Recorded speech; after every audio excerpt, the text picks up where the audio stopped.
So to begin hooping up the fabric, what we do first is loosen this screw on the bigger hoop, then take a piece of backing and place it over the hoop like this. And what you want to do with the fabric that you're going to use to get the perfect position on there, mark a cross in the center of where you want your pattern to be. Place that over the hoop, and then with the grid included in the hoop, place that in the hoop and line the fabric up so that that cross is directly in the center of the grid. Then take the smaller hoop and fit that into position.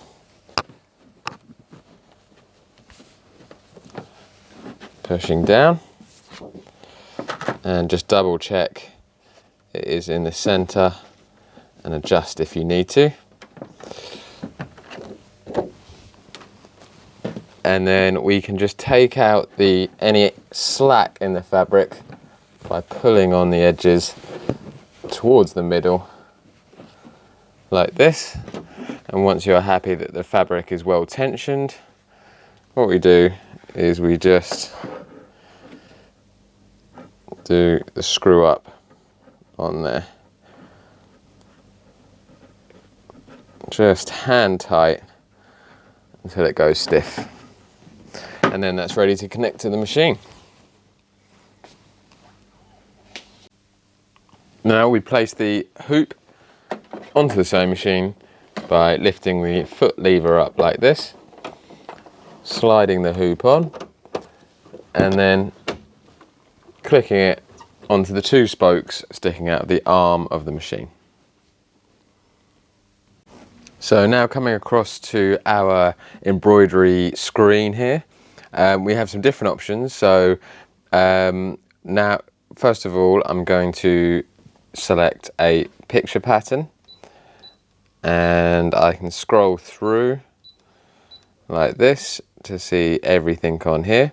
All of these are also in the manual in colour, and it shows the threads that you need and the colour order for them as well. So I'm going to select number 98, bring up this bow, so it's 3.1 centimetres by 3.3 centimetres. Okay, and then it asks you to select your frame size. So at the moment I've got the largest frame on there, 13 by 20 centimetres. Okay, and I'm going to start that in the center. And then we bring up this new screen with different options. So using this button here, I can rotate the pattern by 1 degree at a time, 5 degrees at a time, left or right. But for this tutorial, I'm going to leave it as it is.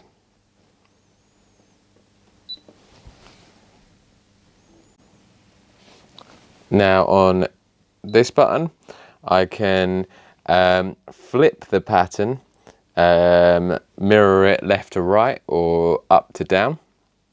And I can also use these buttons to move the pattern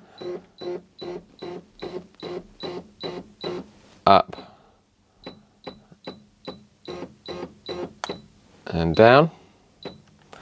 And then if I want to see where it's going to be placed, I can press the button in the center, and then it will give me an outline of where it's going to go. So I can bring it down a little bit,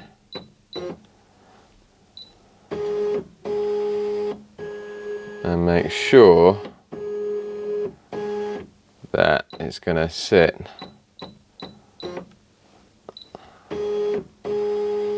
just on that line, just above that line. So I'm going to bring it down a touch more. Now I can see that's perfectly on that center line. So I can then press OK, and that pattern is set. And what I can do now is return to the home page and you can see on here that that little sewing machine is filled in there. That means my pattern is now saved and I can then add to it. So now what I'm going to do is add some lettering. Now I'm on the lettering function. I can first decide on which font I want to use. So I can press this button and it then changes the font, and today I'm going to go with this font. So now to type in the font, you just come under here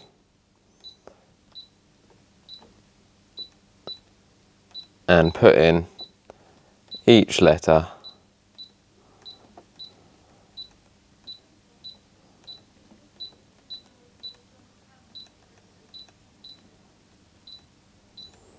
like this, and then OK when I'm done. Check that through. Britannia.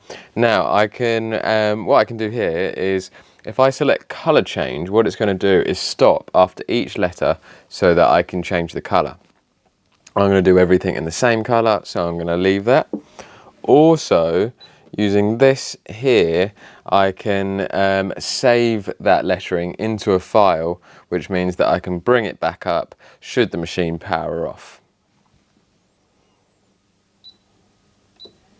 Okay, again select the frame size, so it's the largest size in the center, and then I'm back to the placement screen. So on here I can see the outline of my bow there still, and what I can do is then adjust where the wording is going to go in comparison to the bow. So now I'm on the placement screen. I can see the wording. Also I can see the previous patterns I selected so that I can work the wording in relation to it. So first of all, what I'm going to do is decide whether I want to increase the size of the lettering, so I can increase it in millimeter sizes, but I'm going to keep that at 10 centimeters. Then using this button here, I can then rotate the wording. Also, I can arc it. So what I want to do is arc the lettering underneath the bow. So I can make the arc a little bit wider and also deeper. So I'm going to make that very deep like this. Keep going.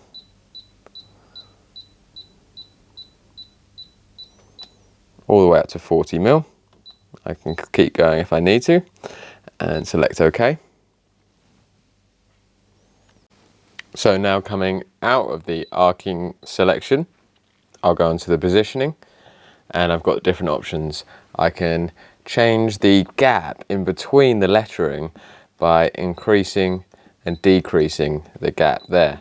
So I'm going to go for a 1.5 millimeter gap. Coming back, this button will bring the needle to the starting position of the lettering. I can also flip the lettering top to bottom and left to right, and as I do that, this P in the center actually shows you the orientation of your pattern. Now what I want to do is move the pattern up nice and tight to that bow, and when I've found the position, I can press OK and come back to our home screen.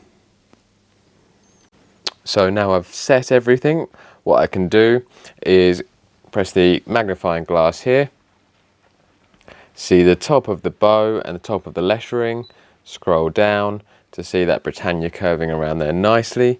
I'm happy with that, so I'm going to return to the home screen.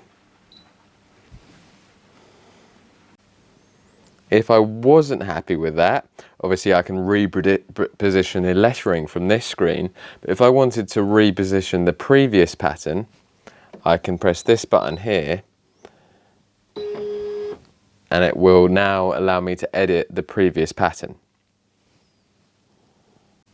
So I can do up to 3 patterns at once.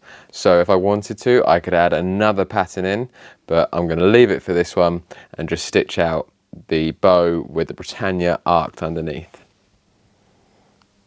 So now I'm ready to sew. I press OK. It reminds me to drop down the foot, so I just do that on here, and the light goes green for go.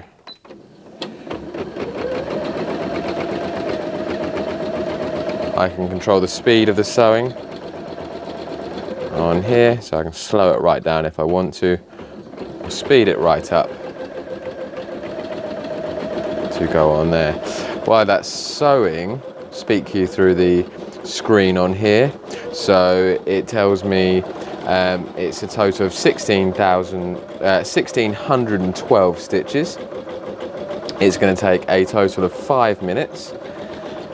This tells me if I had multiple colours, it would tell me which colour I was on, and then how many minutes it would take for that colour.